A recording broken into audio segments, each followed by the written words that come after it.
In the Vault is a short story by American horror fiction writer H.P. Lovecraft, written on September 18, 1925, and first published in the November 1925 issue of the amateur press journal Tryout. Dedicated to C.W. Smith, from whose suggestion the central situation is taken. All Patio Lanterns books are from the public domain. There is nothing more absurd, as I view it, than that conventional association of the homely and the wholesome which seems to pervade the psychology of the multitude. Mention a bucolic Yankee setting, a bungling and thick-fibered village undertaker, and a careless mishap in a tomb, and no average reader can be brought to expect more than a hearty albeit grotesque phase of comedy. God knows though that the prosy tale which George Birch's death permits me to tell has in it aspects beside which some of our darkest tragedies are light. Birch acquired a limitation and changed his business in 1881, yet never discussed the case when he could avoid it. Neither did his old physician Dr. Davis, who died years ago. It was generally stated that the affliction and shock were results of an unlucky slip whereby Birch had locked himself for 9 hours in the receiving tomb of Peck Valley Cemetery, escaping only by crude and disastrous mechanical means. But while this much was undoubtedly true, there were other and blacker things which the man used to whisper to me in his drunken delirium toward the last. He confided in me because I was his doctor, and because he probably felt the need of confiding in someone else after Davis died. He was a bachelor, wholly without relatives. Birch, before 1881, had been the village undertaker of Peck Valley, and was a very calloused and primitive specimen even as such specimens go. The practices I heard attributed to him would be unbelievable today, at least in a city, and even Peck Valley would have shuddered a bit had it known the easy ethics of its mortuary artist in such debatable matters as the ownership of costly laying-out apparel invisible beneath the casket's lid, and the degree of dignity to be maintained in posing and adapting the unseen members of lifeless tenants to containers not always calculated with sublimest accuracy. Most distinctly, Birch was lax, insensitive, and professionally undesirable. Yet I still think he was not an evil man. He was merely crass of fiber and function, thoughtless, careless, and liquorish, as his easily avoidable accident proves, and without that modicum of imagination which holds the average citizen within certain limits fixed by taste. Just where to begin Birch's story I can hardly decide, since I am no practiced teller of tales. I suppose one should start in the cold December of 1880, when the ground froze and the cemetery delvers found they could dig no more graves till spring. Fortunately, the village was small and the death rate low, so that it was possible to give all of Birch's inanimate charges a temporary haven in the single antiquated receiving tomb. The undertaker grew doubly lethargic in the bitter weather, and seemed to outdo even himself in carelessness. Never did he knock together flimsier and ungainlier caskets, or disregard more flagrantly the needs of the rusty lock on the tomb door which he slammed open and shut with such nonchalant abandon.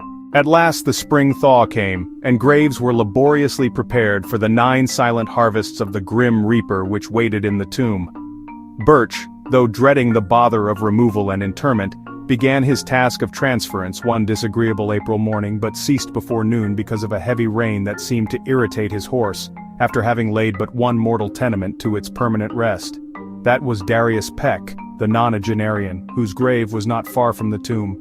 Birch decided that he would begin the next day with little old Matthew Fenner, whose grave was also nearby, but actually postponed the matter for 3 days, not getting to work till Good Friday the 15th. Being without superstition, he did not heed the day at all, though ever afterward he refused to do anything of importance on that fateful 6th day of the week.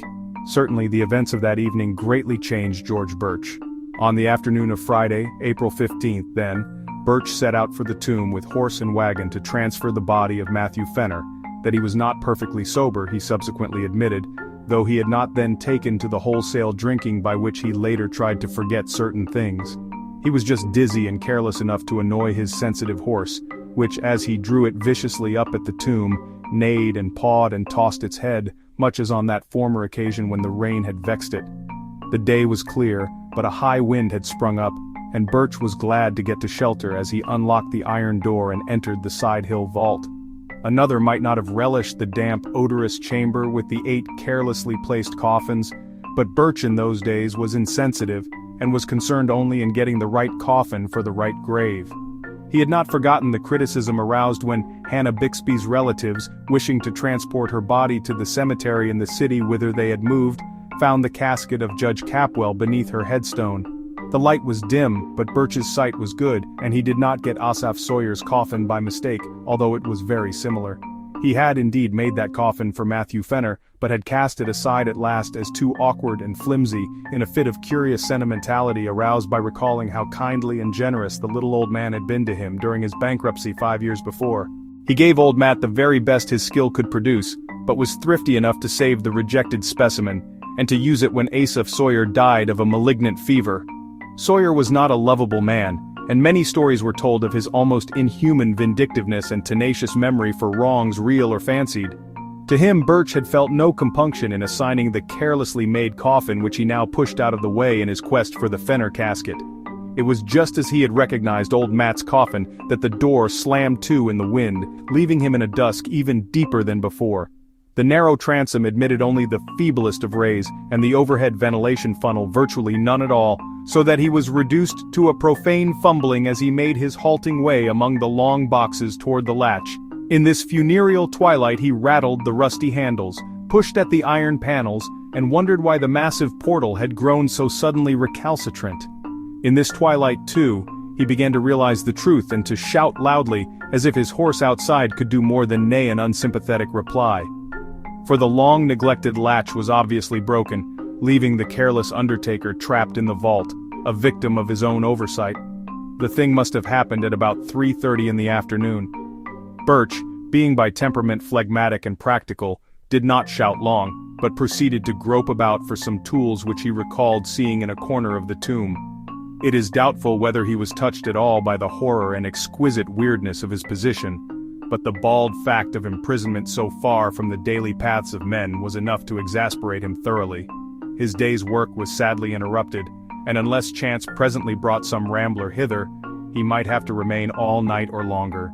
The pile of tools soon reached, and a hammer and chisel selected, Birch returned over the coffins to the door. The air had begun to be exceedingly unwholesome, but to this detail he paid no attention as he toiled, half by feeling at the heavy and corroded metal of the latch. He would have given much for a lantern or bit of candle, but lacking these, bungled semi-sightlessly as best he might. When he perceived that the latch was hopelessly unyielding, at least to such meager tools and under such tenebrous conditions as these, Birch glanced about for other possible points of escape. The vault had been dug from a hillside so that the narrow ventilation funnel in the top ran through several feet of earth, making this direction utterly useless to consider. Over the door, however, the high, slit-like transom in the brick facade gave promise of possible enlargement to a diligent worker. Hence upon this his eyes long rested as he racked his brains for means to reach it. There was nothing like a ladder in the tomb, and the coffin niches on the sides and rear, which Birch seldom took the trouble to use, afforded no ascent to the space above the door. Only the coffins themselves remained as potential stepping stones, and as he considered these he speculated on the best mode of arranging them. 3 coffin heights, he reckoned, would permit him to reach the transom, but he could do better with 4. The boxes were fairly even, and could be piled up like blocks, so he began to compute how he might most stably use the 8 to rear a scalable platform 4 deep. As he planned, he could not but wish that the units of his contemplated staircase had been more securely made. Whether he had imagination enough to wish they were empty is strongly to be doubted. Finally he decided to lay a base of 3 parallel with the wall, to place upon this 2 layers of 2 each, and upon these a single box to serve as the platform. This arrangement could be ascended with a minimum of awkwardness, and would furnish the desired height. Better still though, he would utilize only 2 boxes of the base to support the superstructure, leaving one free to be piled on top in case the actual feat of escape required an even greater altitude. And so the prisoner toiled in the twilight, heaving the unresponsive remnants of mortality with little ceremony, as his miniature Tower of Babel rose course by course. Several of the coffins began to split under the stress of handling, and he planned to save the stoutly built casket of little Matthew Fenner for the top, in order that his feet might have as certain a surface as possible. In the semi-gloom he trusted mostly to touch to select the right one, and indeed came upon it almost by accident, since it tumbled into his hands as if through some odd volition, after he had unwittingly placed it beside another on the 3rd layer. The tower at length finished, and his aching arms rested by a pause during which he sat on the bottom step of his grim device. Birch cautiously ascended with his tools and stood abreast of the narrow transom. The borders of the space were entirely of brick, and there seemed little doubt but that he could shortly chisel away enough to allow his body to pass. As his hammer blows began to fall, the horse outside whinnied in a tone which may have been encouraging and may have been mocking. In either case it would have been appropriate, for the unexpected tenacity of the easy-looking brickwork was surely a sardonic commentary on the vanity of mortal hopes, and the source of a task whose performance deserved every possible stimulus. Dusk fell and found Birch still toiling. He worked largely by feeling now, since newly gathered clouds hid the moon, and though progress was still slow he felt heartened at the extent of his encroachments on the top and bottom of the aperture. He was sure, get out by midnight, though it is characteristic of him that this thought was untinged with eerie implications. Undisturbed by oppressive reflections on the time, the place, and the company beneath his feet, he philosophically chipped away the stony brickwork, cursing when a fragment hit him in the face, and laughing when one struck the increasingly excited horse that pawed near the cypress tree. In time the hole grew so large that he ventured to try his body in it now and then, shifting about so that the coffins beneath him rocked and creaked. He would not, he found, have to pile another on his platform to make the proper height, for the hole was on exactly the right level to use as soon as its size might permit. It must have been midnight at least when Birch decided he could get through the transom. Tired and perspiring despite many rests, he descended to the floor and sat a while on the bottom box to gather strength for the final wriggle and leap to the ground outside. The hungry horse was neighing repeatedly and almost uncannily, and he vaguely wished it would stop. He was curiously unelated over his impending escape, and almost dreaded the exertion, for his form had the indolent stoutness of early middle age. As he remounted the splitting coffins he felt his weight very poignantly, especially when, upon reaching the topmost one, he heard that aggravated crackle which bespeaks the wholesale rending of wood. He had, it seems, planned in vain when choosing the stoutest coffin for the platform, for no sooner was his full bulk again upon it than the rotting lid gave way, jouncing him 2 feet down on a surface which even he did not care to imagine. Maddened by the sound or by the stench which billowed forth even to the open air, the waiting horse gave a scream that was too frantic for a neigh, and plunged madly off through the night, the wagon rattling crazily behind it. Birch, in his ghastly situation, was now too low for an easy scramble out of the enlarged transom, but gathered his energies for a determined try. Clutching the edges of the aperture he sought to pull himself up, when he noticed a queer retardation in the form of an apparent drag on both his ankles. In another moment he knew fear for the first time that night. For struggle as he would, he could not shake clear of the unknown grasp which held his feet in relentless captivity. Horrible pains as of savage wounds shot through his calves, and in his mind was a vortex of fright mixed with an unquenchable materialism that suggested splinters, loose nails, or some other attribute of a breaking wooden box. Perhaps he screamed. At any rate he kicked and squirmed frantically and automatically whilst his consciousness was almost eclipsed in a half-swoon. Instinct guided him in his wriggle through the transom, and in the crawl which followed his jarring thud on the damp ground. He could not walk, it appeared, and the emerging moon must have witnessed a horrible sight as he dragged his bleeding ankles toward the cemetery lodge, his fingers clawing the black mold in brainless haste, and his body responding with that maddening slowness from which one suffers when chased by the phantoms of nightmare. There was evidently, however, no pursuer, for he was alone and alive when Armington, the lodgekeeper, answered his feeble clawing at the door. Armington helped Birch to the outside of a spare bed and sent his little son Edwin for Dr. Davis.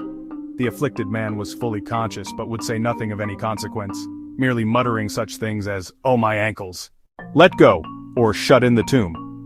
Then the doctor came with his medicine case and asked crisp questions and removed the patient's outer clothing, shoes, and socks. The wounds, for both ankles were frightfully lacerated about the Achilles tendons, seemed to puzzle the old physician greatly, and finally almost to frighten him. His questioning grew more than medically tense, and his hands shook as he dressed the mangled members, binding them as if he wished to get the wounds out of sight as quickly as possible. For an impersonal doctor, Davis's ominous and awestruck cross-examination became very strange indeed, as he sought to drain from the weakened undertaker every least detail of his horrible experience. He was oddly anxious to know if Birch were sure, absolutely sure, of the identity of that top coffin of the pile, how he had chosen it, how he had been certain of it as the Fenner coffin in the dusk, and how he had distinguished it from the inferior duplicate coffin of vicious Asaph Sawyer. Would the firm Fenner casket have caved in so readily? Davis, an old-time village practitioner, had of course seen both at the respective funerals, as indeed he had attended both Fenner and Sawyer in their last illnesses. He had even wondered at Sawyer's funeral how the vindictive farmer had managed to lie straight in a box so closely akin to that of the diminutive Fenner. After a full 2 hours, Dr. Davis left, urging Birch to insist at all times that his wounds were caused entirely by loose nails and splintering wood. What else, he added, could ever in any case be proved or believed? But it would be well to say as little as could be said, and to let no other doctor treat the wounds. Birch heeded this advice all the rest of his life till he told me his story, and when I saw the scars, ancient and whitened as they then were, I agreed that he was wise in so doing. He always remained lame, for the great tendons had been severed, but I think the greatest lameness was in his soul. His thinking processes, once so phlegmatic and logical, had become ineffaceably scarred, and it was pitiful to note his response to certain chance allusions such as Friday, tomb, coffin, and words of less obvious concatenation. His frightened horse had gone home, but his frightened wits never quite did that. He changed his business, but something always preyed upon him. It may have been just fear, and it may have been fear mixed with a queer, belated sort of remorse for bygone crudities. His drinking, of course, only aggravated what it was meant to alleviate. When Dr. Davis left Birch that night, he had taken a lantern and gone to the old receiving tomb. The moon was shining on the scattered brick fragments and marred facade, and the latch of the great door yielded readily to a touch from the outside. Steeled by old ordeals in dissecting rooms, the doctor entered and looked about, stifling the nausea of mind and body that everything in sight and smell induced. He cried aloud once, and a little later gave a gasp that was more terrible than a cry. Then he fled back to the lodge and broke all the rules of his calling by rousing and shaking his patient, and hurling at him a succession of shuddering whispers that seared into the bewildered ears like the hissing of vitriol. "It was Asaph's coffin, Birch, just as I thought! I knew his teeth with the front ones missing on the upper jaw. Never, for God's sake, show those wounds!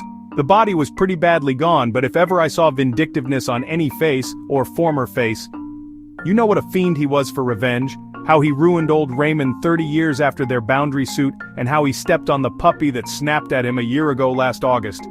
He was the devil incarnate, Birch, and I believe his eye for an eye fury could beat old Father Death himself. God, what a rage. I'd hate to have it aimed at me. Why did you do it, Birch? He was a scoundrel, and I don't blame you for giving him a cast-aside coffin, but you always did go too damn far. Well enough to skimp on the thing some way, but you knew what a little man old Fenner was.